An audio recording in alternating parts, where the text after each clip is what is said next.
Hello, my fellow fallible human. Welcome to the Harmonious Mind, a space to slow down and gently reset your nervous system. My name is Tanya MacIntyre, your mindfulness mentor.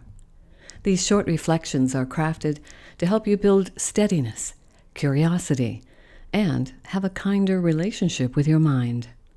Let this reach you the way music does, without effort, without judgment, simply allowing yourself to be here in the present moment. Today we'll explore how the gift of self-compassion can help us maintain better mental health. We often use the words guilt and shame interchangeably, yet they represent entirely different internal landscapes. And understanding the boundary between them is not merely an intellectual exercise. It's a vital step in quieting the relentless inner critic, cultivating self-compassion, and initiating true emotional healing. At its healthiest, guilt serves a functional, adaptive purpose. It's a signal that our behavior has misaligned with our core values or the needs of our community. Guilt says, I did something bad.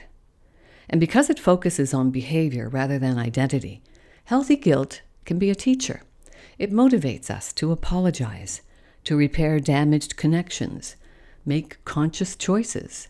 Children actually begin to internalize this social feedback around the age of 3 as they navigate the boundaries of right and wrong.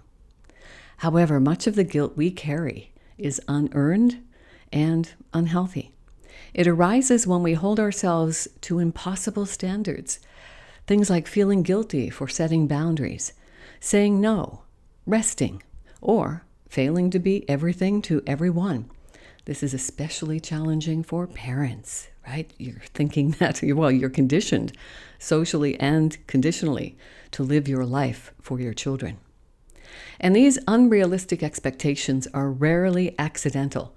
They're rooted in early childhood. When a child learns that their acceptance depends on perfection or pleasing others, they suppress their authentic needs in order to maintain attachment.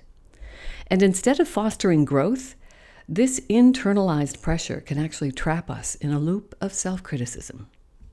But if guilt is about doing, shame is about being.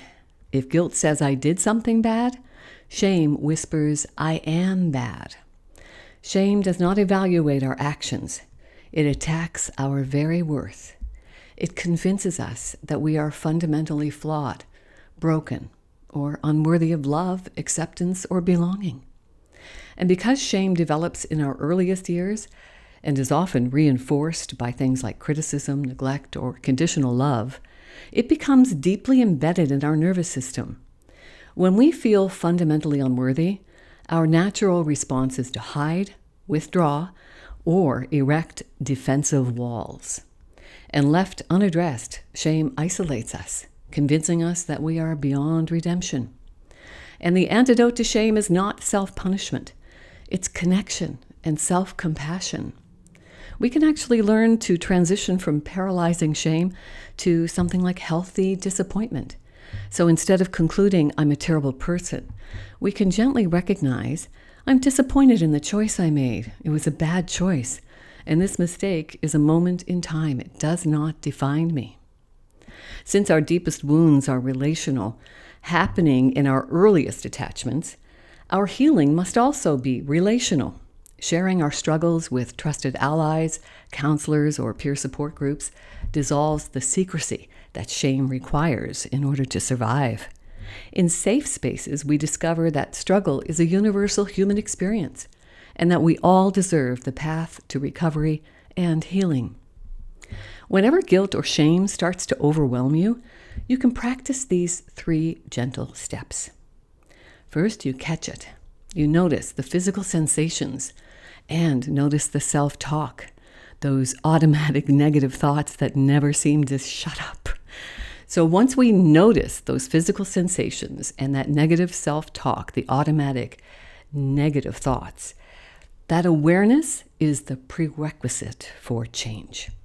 And next we check it. We're going to ask ourselves whether we've made a mistake that needs repairing or whether we're simply holding ourselves to impossible standards. And next, change it. You make amends if necessary. Extend compassion to yourself and commit to making a better choice next time. You just move forward with more awareness. We're not meant to be perfect. We're meant to be whole. Our mistakes are part of the human curriculum. Mistakes may shape our journey, but they can never define our worth. Thank you so much for spending this time with me. I hope you'll join me for future reflections of the harmonious mind, where mindfulness meets practical mental health skills. My name is Tanya MacIntyre, your mindfulness mentor, and I'm grateful to walk this path with you. Remember to keep showing up for yourself, and remember to talk to and treat yourself like you talk to and treat a good friend. May the force of mindfulness be with you always, and remember, you are the force.